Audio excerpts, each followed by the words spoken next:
Class లో December prelims mains కొత్త class start అవుతుంది. ఈ నెంబర్ కి కాల్ చేసి రిజిస్టర్ అవ్వండి. లిమిటెడ్ సీట్స్ ఉన్నాయి. దీంట్లో దాదాపు 3 చనిపోయారు.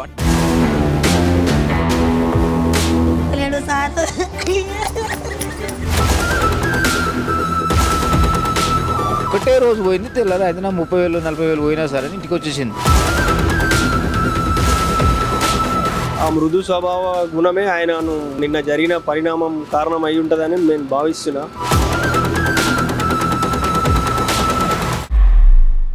సీక్రెట్ రిలేషన్షిప్, అదే సంబంధం లేని మనిషితో సంబంధం ఏర్పడటమే ఈ సీక్రెట్ రిలేషన్షిప్. స్టార్ట్ అయ్యేటప్పుడు ఇలాంటి రిలేషన్షిప్స్ చాలా స్వీట్గా ఉంటాయి, కానీ ఎండింగే ఎవరు ఊహించనంత ట్రాజడీగా ఉంటుంది.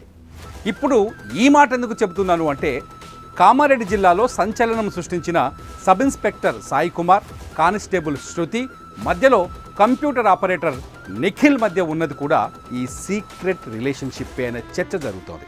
అందుకే ఇంత పెద్ద ట్రాజడీకి కారణమైందని మాట్లాడుకుంటున్నారు. ఇంతకీ ఈ ముగ్గురు మధ్య ఏముంది?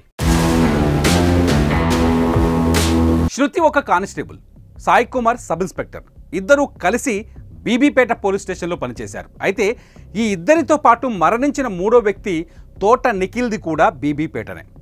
కానిస్టేబుల్ శృతి సింగిల్, పెళ్ళైన 5 ఏళ్ల క్రితమే భర్త నుంచి విడాకులు తీసుకుంది. At the same time SI Sai కుమార్కి పెళ్ళైంది, పిల్లలు కూడా ఉన్నారు. నిఖిల్ పెళ్లి కావాల్సిన కుర్రాడు. ఈ ముగ్గురిని కలిపింది ఏంటి అంటే బీబీపేట పోలీస్ స్టేషన్. దీంతోనే వీళ్ళ ముగ్గురికి ఏదో సీక్రెట్ రిలేషన్షిప్ ఉందన్నది చాలా స్పష్టంగా అర్థమవుతోంది. సరే, ఆ సీక్రెట్ రిలేషన్షిప్ ఏంటి అంటే, పెళ్ళయి భర్తకు విడాకులు ఇచ్చింది కాబట్టి శృతి మీద నిందలు వేయటం అందరికీ ఈజీ అవుతుంది. ఇప్పుడు జరుగుతుంది కూడా అదే. శృతికి చనిపోయిన మిగతా ఇద్దరితో ఏదో సంబంధం ఉంది అన్నది. ఫస్ట్, గతంలో బీబీపేట పోలీస్ స్టేషన్లో పనిచేయటం వల్ల శృతికి ఎస్ఐ సాయి కుమార్కు పరిచయం ఏర్పడింది. ఆ పరిచయం ఇద్దరి మధ్య వివాహేతర సంబంధంగా మారిందని కొందరు చెప్తున్నారు, కానీ పోలీసులు మాత్రం నిర్ధారించడం లేదు. At the same time SI Sai కుమార్కు బిక్కనూరుకు ట్రాన్స్ఫర్ అయ్యాక శృతితో కంప్యూటర్ ఆపరేటర్ నిఖిల్తో సంబంధం ఏర్పడిందని మరికొందరు మాట్లాడుకుంటున్నారు. కానీ ఇది ఎంతవరకు వాస్తవమో ఎవరికీ తెలియదు. కానీ శృతి సింగిల్ కాబట్టి ఆమె చుట్టూ కథలల్లేస్తున్నారు. ఇది మాత్రం వాస్తవం. నిజానికి వీళ్ళ మధ్య వివాహేతర సంబంధమే ఉందా? పోలీసులు కూడా ఇదే కోణంలో విచారణ చేస్తున్నారు. అవును, చేయడానికి అవకాశం ఉంది. ఎందుకంటే ముగ్గురు కలిసి చనిపోయిన తీరు అలాంటి అనుమానాలకే దారితీస్తుంది. కానీ ఇందులో వాస్తవం ఎంత ఎవరు చెప్పలేని పరిస్థితి. పోలీసులు మాత్రం ఈ ముగ్గురు మధ్య ఉన్న పరిచయాలకు సంబంధించిన రకరకాల ఎంక్వైరీలు చేస్తున్నారు. వాళ్ళ ఫోన్ కాల్స్ లిస్ట్ తీస్తున్నారు, వాళ్ళ వాట్సాప్ చాట్స్ని రీట్రైవ్ చేస్తున్నారు, వాళ్ళు మాట్లాడుకున్న మాటల్ని కనిపెట్టే ప్రయత్నం చేస్తున్నారు. ఎంత వీలుంటే అంత టెక్నికల్ ఎవిడెన్స్ని బయటకు లాగుతున్నారు.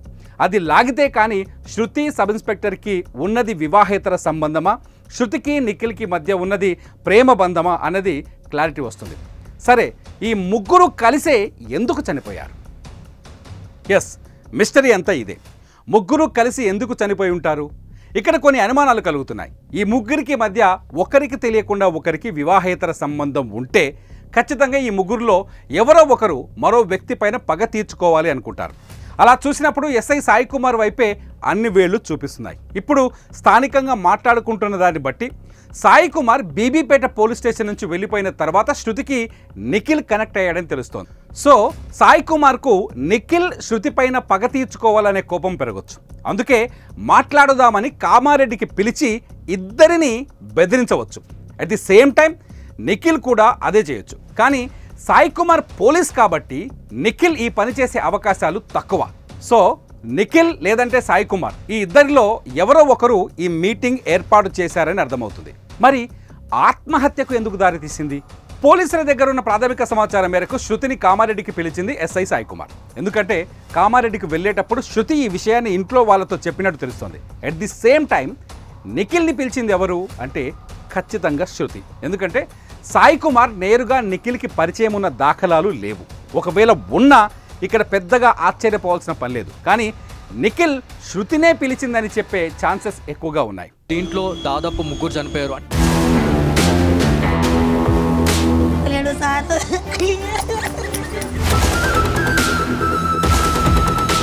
ఒకటే రోజు పోయింది, తెల్లారి అయితే 30,000 40,000 పోయినా సరే ఇంటికి వచ్చేసింది. ఆ మృదు స్వభావ గుణమే ఆయనను నిన్న జరిగిన పరిణామం కారణం అయి ఉంటుందని నేను భావిస్తున్నా.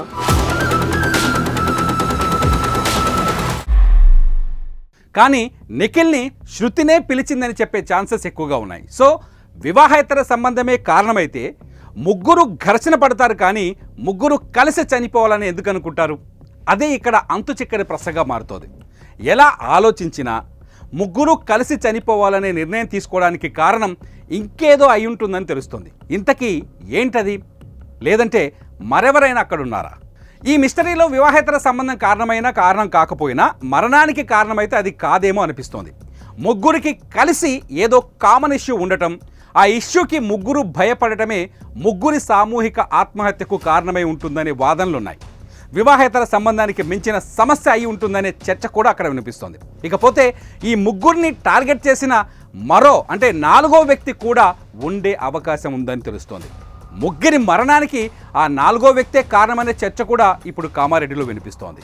ఏదేమైనా ఈ ముగ్గురి మరణానికి కారణం ఏంటన్నది అని ఆలోచిస్తే మనకు అర్థమవుతుంది ఏంటి అంటే సీక్రెట్ రిలేషన్షిప్. మళ్ళీ చెబుతున్నా, అది మొదలైనప్పుడు చాలా స్వీట్గా ఉంటుంది, ఎండింగ్ మాత్రం శృతి, సాయి కుమార్, నిఖిల్లకు జరిగినట్టే భయంకరంగా ఉంటుంది. మరి మీరేమంటారు? జెన్యూన్గా మీ కామెంట్ రాయండి. దీంట్లో దాదాపు ముగ్గురు చనిపోయారు అని